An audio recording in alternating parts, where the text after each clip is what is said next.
काय सांगाल? खरं तर एक मोठी आशा होती की आपला विजय होईल, मात्र रक्षा खडसे आता या मतदारसंघात विजय झाले आहेत. आपण देखील अनेक प्रयत्न केले. आपल्यास मी सांगू इच्छितो की हार जीत ही चालू असते, परंतु ज्या पद्धतीने ही उमेदवारी मला मिळाली आणि ही जनतेला सुपूर्द केली, जनतेने सुद्धा खूप चांगल्या पद्धतीने ही निवडणूक लढलेली आहे आणि सहकार्याने चांगल्या प्रकारे लढलेली आहे. माझ्या पदाधिकाऱ्यांनी, महाविकास आघाडीच्या पदाधिकाऱ्यांनी, नेत्यांनी, सर्वांनी खूप मोठा सपोर्ट करून खूप मेहनतीने ही निवडणूक लढलेली आहे आणि जनतेला ही निवडणूक जनतेने निवडली लढली. परंतु ही मी जे सांगितलं की जो विजय होईल तर जनतेचा होईल, पण ही हार मी स्वतः स्वीकारणार आहे. हा पराजित जे झालं हे मी स्वतः स्वीकारणार आहे, कारण हे जनतेची हार मी म्हणणार नाही.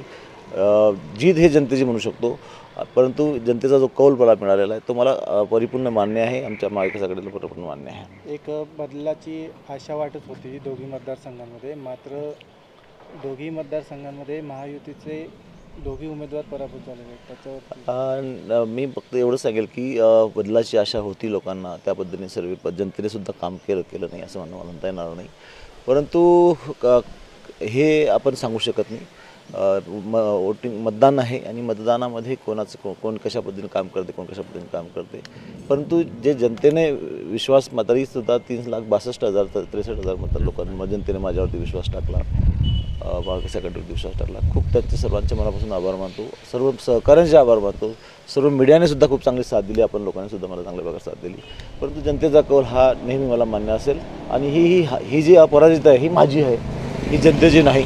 कारण मी आधीच ठरवलं होतं की जीत झाली तर जनतेची असेल, पराजित झालं तर मी माझा असेल. काही कुठेतरी कमी पडलो असेल, नवीन होतो आणि मी प्रामाणिकपणे लढलेले आहेत आम्ही, कुठलंही याचं हे नाही. आणि त्यामुळे त्याच्यात कुठलंही मला हे नाही. कारण तुम्हाला कल्पना असेल, जेव्हा जनता माझ्यावरती प्रेम करे त्यावेळेस मला कुठेतरी भरून यायचं, पण मी आता हे जे अपराजित झालो तर मला कुठे काही वाटलं. मी अगदी हसत खेळत सर्वांशी बोलत आलो होतो.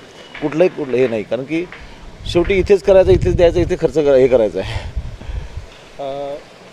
आपण म्हणजे आपल्याला राजकीय पार्श्वभूमी नव्हती, आपण राजकारणात नवीनच आलेले होतात, पहिल्यांदाच आपण लोकसभेची निवडणूक लढवली, त्याबद्दल तुम्ही काय सांगा? मी आधी पण सांगतो की कुठलंही काही जरी केलं तरी मी कुठल्याही रिझल्टची चिंता करत नसतो. त्यामुळे ह्याची चिंता मला नव्हती आणि पार्श्वभूमी नसताना मी लढलो, लोकांसोबत या पद्धतीने काम केलं. याच्यातच खूप मोठं जिथपर्यंत आलो, ह्या पहिल्याच माझ्या जीवनाच्या याच्यामध्ये मी सर्व बॉटमपासून तर आता देशाच्या सर्वोच्च निवडणुकीपर्यंत आलो. ह्याच्यापेक्षा काय पाहिजे अजून? मला खूप काही मिळालेलं आहे. हे मला पराजित झालो म्हणून मला कुठलंही दुःख नाही किंवा कुठलंही त्याच्याबद्दल द्वेष नाही, काही नाही. इथपर्यंत आलो, लढलो, ही खूप मोठी गोष्ट आहे आणि याच्यातच माझी जीत आहे. राज्यामध्ये भाजपला पाहिजे तसं यश मिळालेलं नाही आहे. राज्यामध्ये महाविकास आघाडी ती सर्वात मोठी होत आहे. काँग्रेस सर्वात मोठा पक्ष आहे. शरद पवारांना 7 जागांवरती निवडणुकीमध्ये विजय मिळालेला आहे. त्याला कसं पाहतं? नाही, खूप चांगली गोष्ट आहे. जनतेने त्या पद्धतीने कौल दिलेला आहे. इथे कौल दिसत होता, तुम्हाला कल्पना होती. परंतु आधी आपल्याला कल्पना की मी वरच्या लेवलला कुठल्याही गोष्टी बोललो नाही किंवा हे मी स्थानिक मुद्द्यावरच बोललो, त्यामुळे त्याबद्दल मला काही त्यातलं नॉलेज नसल्यामुळे जास्त मी बोलू शकत नाही त्याबद्दल. फायनल मतं किती भेटले आपल्याला? एकूण फायनल मतं किती मिळाली? ॲक्च्युली मी बघितलं नाही. मला वाटतं 3,75,000 62,000 का 55,000 वगैरे.